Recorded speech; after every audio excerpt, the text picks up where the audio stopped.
한 명이 숨지고 14명이 다친 서울 종강역 교통사고는 70대 운전자가 냈는데 이렇게 고령자가 일으키는 사고가 늘고 있습니다. 반복되는 사고에 고령 운전자를 향한 사회적 불안과 비판의 목소리도 커지는데 원래 29이다, 29. 이 젊은 사람이 지금 목숨이 오고 가는 이게 좀 마른 하늘의 달벽 아닙니까? 우려의 목소리도 나오지만 누군가에겐 운전이 생존과 일상을 지탱하는 중요한 도구입니다. 양평에서 살지만 시장 보러 가려도 차가 있어야 돼. 없으면 안 돼. 무턱대고 운전대를 뺏는 것만이 정답일까? 전문가들은 개인의 부주의를 탓하기 전 고령자가 운전대를 놓아도 일상을 유지할 수 있는 시스템이 먼저 갖춰져야 한다고 지적합니다. 교통은 일종의 기본권으로 인식을 하면 좋겠다. 신체적 건강도 안 좋아지고 정신적 건강도 안 좋아질 가능성이 많아지고요. 사고 예방과 이동권 보장, 두 가치 사이에서 해법은 무엇일지 팩트 추적이 그 이면에 담긴 현실과 대안을 추적합니다. 오늘의 팩트체커 윤성훈 기자와 함께합니다. 윤 기자, 고령 운전자 사고 소식이 보도를 통해 연일 알려지면서 불안하다는 분들 많으신데요. 실제 실태부터 좀 짚어볼까요? 네, 우리나라 전체 교통사고는 지난 2020년 20만 9천여 건에서 2024년 19만 6천여 건으로 다소 줄었습니다. 하지만 만 65세 이상 고령 운전자 사고는 4년 만에 36%나 늘어난 4만 2천여 건을 기록했습니다. 때문에 고령자 면허 반납을 강제해야 한다는 목소리도 나오지만 우리나라 인구 구조 변화도 함께 살펴봐야 합니다. 지난 2024년 대한민국 인구에서 65세 이상이 차지하는 비율은 20%를 넘기며 이미 초고령 사회에 진입했습니다. 당연히 도로 위 풍경도 바뀌었습니다. 고령층으로 접어든 운전자 비중은 2020년 11.1%에서 14.89%로 늘어난 반면 64세 이하 다른 연령층의 면허 보유 비중은 상대적으로 감소했습니다. 예전보다 도로에서 고령 운전자를 마주칠 가능성 자체가 더 높아졌고 교통사고가 났을 때 사고 운전자가 고령일 확률도 더 늘어난 셈입니다. 따라서 사고 증가 원인을 단순히 나이 탓으로만 돌리는 건 무리가 있습니다. 네, 문제는 고령층 운전자 가운데서도 당장 운전을 멈출 수가 없는 상황에 놓인 분들이 많다는 것 같아요. 네, 편의 문제를 넘어 생계로 이어지는 생존권과도 맞닿아 있습니다. 서울 도심을 가로지르는 대형 승합차. 운전대를 잡은 사람은 70대 여성 택시 운전사 엄태숙 씨입니다. 막힘없는 손길로 노련하게 운행하는 그녀에게 18년 무사고는 자부심입니다. 멀미하는 사람도 제 차 타면 멀미는 안 한다 그래요. 조금 있었지만은 그게 오히려 젊을 때였고 그 뒤로 지금 현재 18년 동안 지금 18년 무사고예요. 승객들 사이에서는 편안한 운전으로 통한다는 엄 씨. 누구보다 만족스럽게 본인의 일을 이어가고 있습니다. 70이 넘었잖아요. 그죠? 70이 넘어서 이거 끌고 다니고 밤에도 경치 볼 거 다 보고 밤에 또 어두운 밤에 밤하늘에 달 보고 저녁 무렵 되면 노을도 보고 참 그 감성을 가질 수 있는 직업이 또 이거예요. 하지만 현실적인 고민도 있습니다. 면허는 생계와 직결된 수단이기 때문입니다.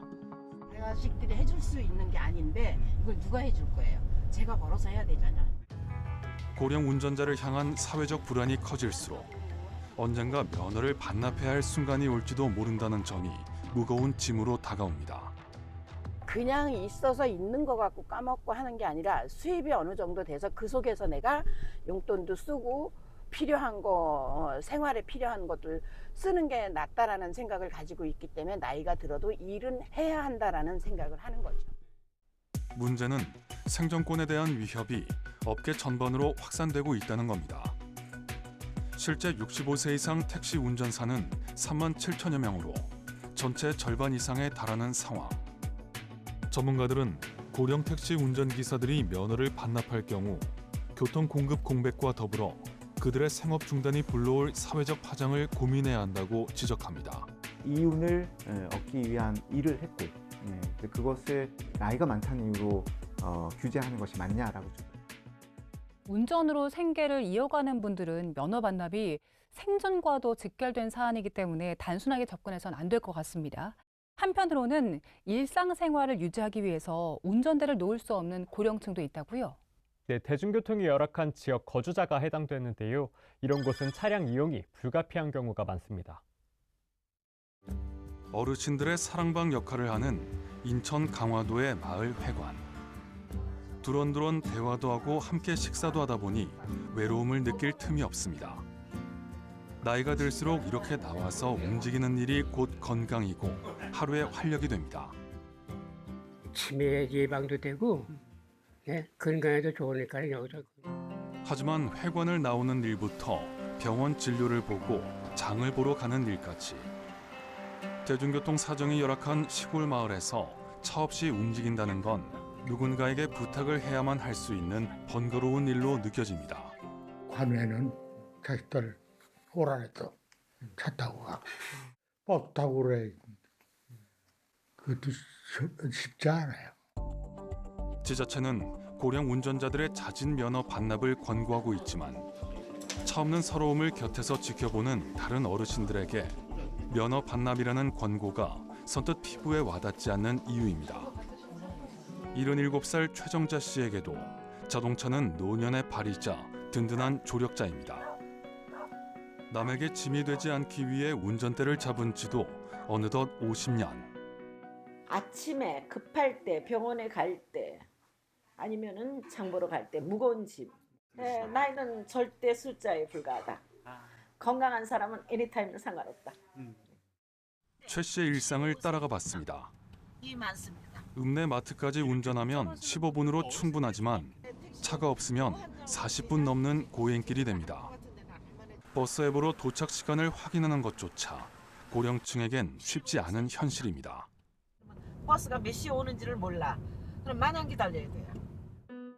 강화구는 운전대를 놓은 70세 이상 어르신들의 이동권을 돕기 위해 버스와 택시비를 지원하고 있습니다. 3개월에 최대 6만 원씩 지급되는 방식인데 매일같이 마을 회관을 오가고 읍내를 방문하는 어르신들에겐 충분치 않습니다. 읍내 한 번 나가는 데만 편도 10,000원 안팎의 택시비가 들다 보니 분기별로 주어지는 지원금은 며칠 만에 바닥나기 일쑤입니다. 나 같은 경우는 매일 나가잖아요. 매일. 회관에도 나가야 되고 분리도 보러 나가야 되고 하면 모자라요. 면허 반납을 권고하는 정책은 늘고 있지만 정작 운전대를 놓은 이후의 삶까지 설계한 정책은 드뭅니다. 이동 수단을 잃는 순간 병원 방문, 장보기, 사회 활동이 동시에 멈추는 현실. 장에 장사를 하러 나가시는 분들이 거의 많아요. 짐을 싣고 나가야 되니까 일단 농산물을 차에다. 마트를 찾은 다른 어르신들의 반응도 비슷합니다. 지금의 면허 반납 정책이 안전만 강조한 반쪽짜리 대책이라는 겁니다. 버스는 드물고 그래서 자가 운전해야지. 어르신들 역시 사고에 대한 우려와 예방의 필요성을 모르는 게 아니지만 나이를 이유로 운전대를 뺏기 전에 최소한의 이동권을 보장해달라는 목소리가 절실합니다. 나이 너무 많아도 이제 좀 분별력이 좀 떨어지잖아요. 그러니까 그런 면에서는 필요하다고 봅니다. 아무래도 버스 같은 교통 체계가 좀 많이 좀 확보되면 좋겠죠. 네네. 운전을 하고 싶지 않아도 장도 봐야 되고 또 병원에도 가야 되니까 이동권 때문에 계속 운전을 할 수밖에 없는 상황이네요. 네, 이런 현실을 고려해서 정부도 고령 운전자 면허 반납을 강제하기보다는 관리하는 제도를 운영하고 있습니다. 65세 이상은 5년마다 면허를 갱신하고 70세부터는 신체 검사가 포함된 적성 검사를 받도록 하고 있습니다. 운전을 해도 괜찮은 건지 신체 능력을 직접 확인하는 거네요. 맞습니다. 고령자의 운전 능력을 점검하기 위한 제도, 현장에서의 검사가 어떻게 이뤄지는지 직접 다녀왔습니다. 서울의 한 운전면허 시험장. 머리가 희끗한 어르신들이 시험대 앞에 앉아 모니터를 응시합니다. 75세 이상 운전자라면 3년에 한 번 받아야 하는 적성 검사와 안전교육 현장입니다. 설명, 연습, 본검사, 네, 3가지 단계로 구성이 되어 있고 이들에겐 단순히 면허를 갱신하는 절차를 넘어 독립적인 일상을 계속 이어갈 수 있는지 확인받는 자리이기도 합니다. 예전 같지 않은 신체 변화를 마주하는 건 곤혹스럽지만 어르신들은 충분히 할 수 있다는 사실을 스스로 증명하려 합니다. 면허를 놓으라는 사회의 따가운 목소리. 어르신들은 어떻게 느끼고 있을까? 저 같은 경우 막 눈물을 흘리면서 과일 같은 거 들고 다닐 때 너무너무 힘들었거든요. 없으면은 필요할 때 못 쓰니까 답답할 것 같아. 정부에 좀 더 유연한 대책을 요구하는 목소리도 나옵니다. 굳은 날, 비 많이 온다든가 눈 온다든가 하지 못하게 개인 면허증 뒤에다가 기록을 해줘.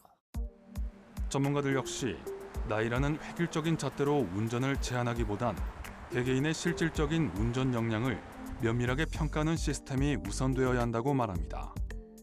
특히 고령 운수업 종사자들의 경우 생존권을 지키기 위해서라도 역설적으로 검사의 문턱을 높여야 한다는 지적도 나옵니다. 현재 고령 운수 종사자가 받는 자격유지 검사 합격률은 98%. 전문가들은 검사가 지나치게 형식적으로 운영될 경우 능력 있는 운전자들까지 불신의 대상이 될 수 있다고 우려합니다. 결국 안전하게 계속 운전할 수 있는 사람과 그렇지 않은 사람을 정확히 구분하는 시스템을 갖추는 것이 중요하다고 조언합니다. 같은 연령대이셔도 어떤 분은 인지 기능이 상당히 괜찮으신 분이 계시고 젊으신데도 인지 기능이 그렇게 좋지 못하신 분도 있다 보니까 일률적인 연령만으로 이제 운전을 제한하기보다는 운전을 얼마나 안전하게 하실 수 있을까에 대한 객관적인 판단이 필요할 것 같습니다. 네, 현장을 보니까 사고 예방 관점에서 고령층의 면허증을 반납하도록 강제하는 게 과연 옳은 것일까 하는 고민이 드네요. 네, 면허 반납을 단순히 교통안전 대책으로만 봐선 안 된다는 연구도 많습니다. 고령화가 먼저 진행된 일본에선 운전을 중단한 노인들의 건강이 저하됐다는 연구 결과가 있습니다. 또 국내 연구에서도 이동권 제한이 건강에 영향을 준다고 보고 있습니다. 네, 운전대를 놓으면서 좁아지는 활동 변경이 어르신들의 건강 그리고 사회적 관계 위축으로까지 이어진다는 거죠. 네, 세계보건기구 WHO 역시 이동성의 제한이 고령자의 건강과 생존에 영향을 미칠 수 있다고 경고합니다. 고령층이 스스로 움직일 수 없게 되면 우울증이나 치매 위험이 높아지고 이는 국가의 의료비 부담 증가 등 사회적 비용을 키운다는 겁니다. 네, 최근에는 지자체들이 면허 반납에 대한 지원책도 펴고 있잖아요. 네, 일부 지자체에선 면허를 반납하면 지역 화폐나 대중교통비 등을 지원하고 있습니다. 하지만 고령 운전자의 전국 평균 면허 반납률은 2%대에 머물고 있습니다. 농어촌의 열악한 교통 인프라와 관리 지원이 충분하지 않기 때문이란 분석이 나옵니다. 운전면허 반납 제도는 지금 현재 약 2.2%니까 유명무실하죠. 근데 이 부분들을 극대화시키기 위해서는 맞춤 전문의 운전면허 반납 제도가 필요해요. 그렇다면 어르신들의 이동권을 잘 보장하면서도 자발적인 면허 반납을 이끈 모범 사례가 있을까요? 네, 핵심은 운전하지 않아도 되는 환경을 만들어 운전대를 놓아도 괜찮게끔 만드는 겁니다. 제작진은 그 해답의 실마리를 찾은 지자체를 찾아가 봤습니다. 전북 익산의 한 마을. 이곳 어르신들에겐 3시간에 한 대씩 오는 버스 배차표를 볼 필요가 없습니다. 전화를 하면 원하는 위치로 달려와 목적지로 데려다주는 300원 콜버스 덕분입니다. 300원에 이용 가능한 수요 응답형 버스는 월요일부터 토요일까지 마을 주요 거점을 순환합니다. 제작진이 직접 호출해 탑승해봤습니다. 많이 움직여요. 어떨 때는 막 30-40명도 타요. 40명도 넘게 탈 때도 있어요, 하루에. 시각장애가 있는 어르신부터 80대 고령자까지 손쉽게 이용할 수 있습니다. 매일 타잖아 나는. 딴 사람은 안 타도. 하루 한 번씩 나는 매일 타. 지금은 굉장히 경쟁이 편해진 거요. 콜버스 저 이거 없을 때는 못 다녔어요. 근데 이것이 생겨서 너무 좋아요. 너무 감사하지. 진짜로 감사하고. 실제로 운전 빈도가 뚜렷이 줄었다는 이용자도 있습니다. 큰 병원에 갈 때 서울 갈 때라든가 급할 때 그런 경우는 이용해도 그냥 버스 시간에 맞춰서 이렇게 하면 별 저기가 안 되는 것 같아요. 고령자분들께서 면허를 반납한 이후에는 실질적으로 이동을 스스로 못하기 때문에 버스를 이용하셔야 되거든요. 이 수요 응답형이 생김으로 인해서 우리 실질적으로 이동하는 데 제한이 없을 것으로 저희들이 기대를 하고 있습니다. 콜버스는 면허 반납 이후 이동 대안으로 거론되지만 전국 확산에는 현실적인 제약도 있습니다. 관건은 예산. 재정이 열악한 지자체에서는 도입을 망설일 수밖에 없는 현실입니다. 결국 문제는 의지가 아니라 예산 우선순위. 고령자 교통안전 예산의 상당 부분이 단속과 계도에 집중돼 있다는 점도 한계로 지적됩니다. 처음에 시스템 구축하는 비용이라든가 그다음에 운행 차량에 대한 지원 그리고 이제 차가 돌다 보면 노후화가 됩니다. 근데 그에 대한 대폐차 비용이 현재 좀 지원이 좀 안 되고 있거든요. 300원 콜버스처럼 어르신들의 발이 되어줄 실질적인 대안 마련이 선행되어야 한다고 전문가들은 조언합니다. 지금까지 줄어 쓰는 것은 1, 20만 원짜리 교통카드 일회성 주는 게 끝나거든요. 지속성 있게 편리한 이동수단을 쓸 수 있게끔 만들어준 제도도 필요하고요. 네, 예산 문제가 있지만 고령층의 손발이 되어주는 이런 제도가 많이 확산되면 좋겠습니다. 자, 그리고 이외에도 운전을 할 수밖에 없는 어르신들을 위한 안전장치에 대한 논의도 활발해지고 있다고요. 네, 지난해 교통안전공단이 조사한 급발진 의심사고 149건 가운데 60대 이상 비중은 75%를 차지했습니다. 고령 운전자의 페달 우조작으로 의심되는 돌진 사고가 많다는 건데요. 이를 막을 안전장치를 설치하는 것도 고령층 운전사고를 줄일 수 있는 대안으로 제시됩니다. SUV 차량이 서서히 주행하고 있습니다. 언뜻 보기엔 특이할 점이 없습니다. 그러나 차량 내부에선 자칫 아찔한 사고로 번질 수 있는 상황이 펼쳐지고 있었습니다. 운전자가 여러 차례나 가속 페달을 강하게 밟았기 때문입니다. 그런데 급가속이 발생하지 않은 건 왜일까?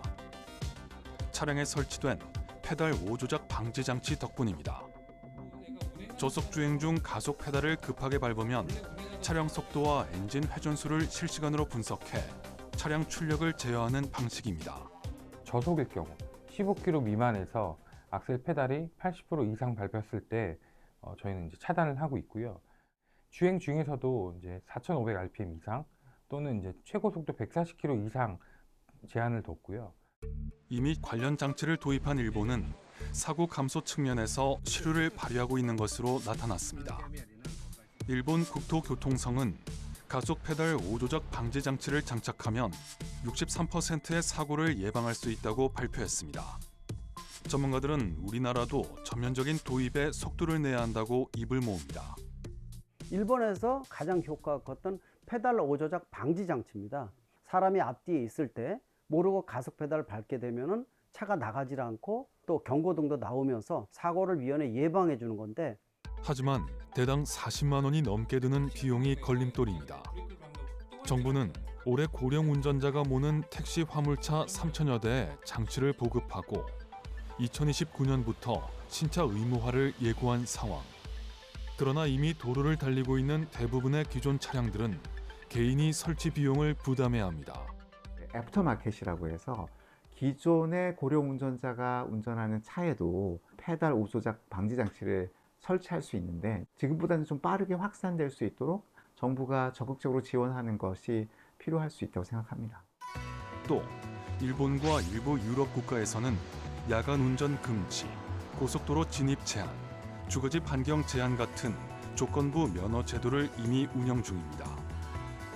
실제 캐나다에서 66세 이상 고령 운전자들을 추적 조사한 결과 주간 주행이나 속도 제한 같은 조건부 면허를 받은 이들의 사고 위험이 일반 운전자보다 87%나 낮은 것으로 나타났습니다.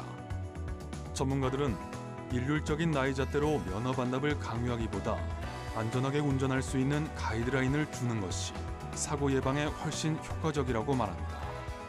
조건부 면허를 통해서 낮 시간 동안 집 근처 20km 반경 안에서는 운전해도 좋다. 이런 조건을 부여한다면 고령 운전자에게 오히려 도움이 될 수 있는 거고, 그 부분을 정부가 확인해서 안전하다고 판단하는 것이 중요할 것 같습니다. 네, 현장과 수치를 통해서 고령 운전의 실태를 함께 확인해 봤는데요. 단순히 나이로 선을 그어서 어르신들을 도로 밖으로 밀어내기에는 열악한 이동권과 또 미흡한 제도가 장벽이 되는 것 같습니다. 네, 고령 운전 문제는 운전을 계속할 것인가 말 것인가의 문제가 아니라 운전대를 놓은 뒤에도 존엄한 일상이 가능한 사회인가의 문제입니다. 면허를 반납하라는 말에 앞서 운전하지 않아도 살아갈 수 있는 환경을 우리 사회가 얼마나 준비했는지 그 질문을 던져야 할 때입니다. 윤 기자, 수고 많았습니다. 오늘 팩트 추적은 여기까지입니다. 저희는 다음 시간에도 현상 이면에 숨겨진 사실조차 시청자 여러분 목소리에 귀 기울이겠습니다. 함께해 주신 여러분 고맙습니다.